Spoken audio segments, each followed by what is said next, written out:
So the internet is once again on fire. Joe Rogan said he would likely vote for Bernie Sanders in the Democratic primary in California. Bernie Sanders put that into a video and shared it out online on social media. And this is where the insanity ensued. So there is outrage about the fact that Bernie Sanders shared this support from Joe Rogan. Now, I'm going to show you some of the outrage, but I really want to focus on the blowback to the outrage, showing you how absurd the outrage is. So first, let me show you the outrage. So here's one example here. Carlos Maza, who honestly I agree with on a lot. I've retweeted him before. I liked his tweets all the time. But he tweets out here, Bernie's campaign cutting a campaign ad with Joe Rogan effing sucks. Rogan is an incredibly influential bigot, and Democrats should be marginalizing him. Now, how do you marginalize somebody with millions and millions and millions and millions of listeners and viewers? It's the same dumb argument that people used against Bernie Sanders when he went on Fox News. Like, oh, you're platforming Fox News. Really? You're platforming Fox News, the most popular cable news station in the country? Like, at some point, you have to engage with these audiences. You can't just ignore them and act like they don't exist. Rogan has a huge audience. He has one of, if not the most popular podcast in the entire country, both on YouTube and on iTunes, on Spotify, on Google Play. Like, everybody listens to him, and it's people that aren't like a lot of these people. Like, his audience are regular people. Like, it's not just one segment of an audience. He has people like me who are very political that watch his show or listen to his show. He has people that are completely apolitical that listen to his show. He has a very diverse base. The idea that you can ignore Joe Rogan's audience is crazy. So let's push that aside. Let me show you another outrage reaction here. This from Sadie Doyle. Joe Rogan also had friendly interviews with Milo Yiannopoulos, and Jordan Peterson yelled, quote, "You're a effing man" on air about a trans woman, vocally argued against allowing trans kids puberty blockers this year, said the F word, and believes the world is stacked against men. So enjoy. Is that part of the endorsement? Did Bernie Sanders come out and say, I agree with Joe Rogan on everything he has ever said? No. Rogan is giving in to the Bernie Sanders platform. So it's one thing, like if Bernie Sanders had to come out and say, you know what, we got to change our platform to get Joe Rogan on and support us, then that would be a problem. But that's not what's happening here. What's happening here is that Joe Rogan, his politics are changing. He is supporting Bernie Sanders. That's how you win people. That's how you win elections.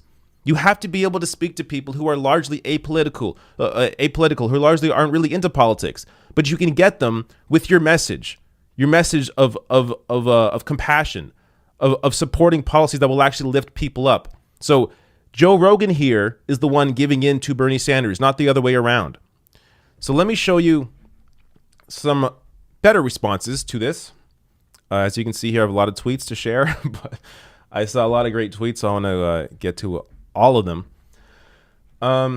This one says, oh God, I just saw a cis gay liberal say we should stop supporting Sanders over the Rogan thing. I'm going to remove my skin and go live under a boulder in the mountains. I'm only going to say it once. Dude, Bernie is the only candidate who adequately supports trans people. God, I just don't want it to be effing legal anymore for me to be turned away from a hospital because I'm trans. Like, do you realize the reality we live in? Do you comprehend? So this points to something really important. Bernie Sanders' campaign, under his Medicare for All plan, it guarantees trans health. So if you actually care about the community, if you actually care about offering, material benefit to people's lives, then you would see the importance of passing Medicare for all. And only Bernie Sanders is dedicated to passing Medicare for all. Next comment. Ryan Grimm tweets out, Rogan is part of our politics and has millions of people who listen to him. Nothing you do can change that. You can either have him in the Sanders tent in conversation with people with decent values or cast him out into the arms of Trump. The latter will do far more harm. Exactly. Rob Russo tweets out, Personally, I am of the opinion that when your political message begins to appeal to people with reactionary social views without watering down that part of your program in any way, that is in fact good. Exactly. This speaks to what I was saying earlier. Sanders didn't have to water down any of his platform to get Rogan's support. Rogan just supports it. His politics are changing, which also means his massive audience will hear that. And you're also seeing that in his guests as well. Like, there was a while there that I definitely stopped watching Joe Rogan's show because he was having on, dumb guest after dumb guest, and I couldn't take it anymore.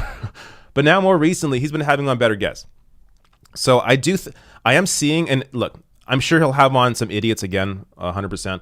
But I do see, in a way, his politics changing. I see his worldview changing. I see his awareness of his power changing. I think for a long time, and maybe even still, you could say, Rogan isn't quite aware of the impact of his platform. He generally does a show that, he does the show that he likes without thinking about how that may impact people. So when you bring on, someone like Steven Crowder, who just is completely an idiot, Rogan doesn't see that it's not just him having a conversation with Steven Crowder. It's you are platforming Steven Crowder for a massive audience. Like that is the issue with Joe Rogan's show historically. But I think he's getting better when it comes to picking guests. Next one, Matt Binder. I've long covered the far right and have been extremely critical of Rogan over the years. The problem with Rogan was always that his show was a gateway to the right. And if that gateway is now funneling people the other way, then that's a very good thing. Agreed. Goth Miss Frizzle. Last thing I'm going to say about it today, but the liberals clutching...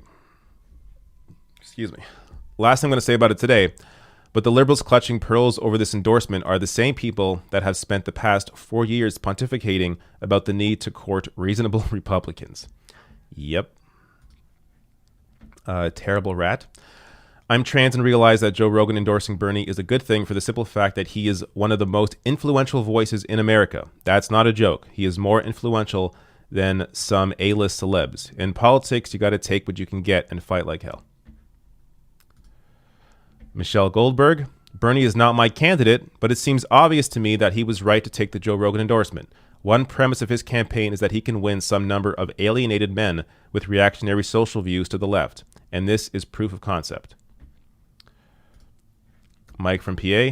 Joe Rogan has expressed clearly transphobic views in the past. However, the ultimate expression of political power most people exercise in this system is their vote. By voting for and advocating on behalf of Bernie Sanders, Joe Rogan is beginning to undo that harm. We're winning. Nomiki Const. Centrists, we need to appeal to Republicans to win. Also centrist. Bernie is the devil, the devil incarnate for attracting disaffected Republicans and independents. Heidi Matthews. Yeah, but Joe Rogan never lied America into a war. Hashtag New York Times endorsement. Heidi Matthews was the first person I saw to make this point. This is a great point. The New York Times has never seen a war they didn't like, and they endorsed Amy Klobuchar and Elizabeth Warren. Isn't that a lot worse than Joe Rogan saying, I'm going to likely vote for Bernie Sanders? Like, people need to really understand the differences here between the New York Times and Rogan. New York Times has done a lot more damage than Joe Rogan ever did. West in Japan. I can't stand Joe Rogan. I've also spent more time in combat sports gyms over the last decade than most any of you who are reading this, and I can say he is insanely influential amongst people who need to be pulled back from the right-wing politics right now. So there you go. And that is true. So while Rogan's audience is wide, he definitely has a lot of people, that are in combat sports gyms, for example,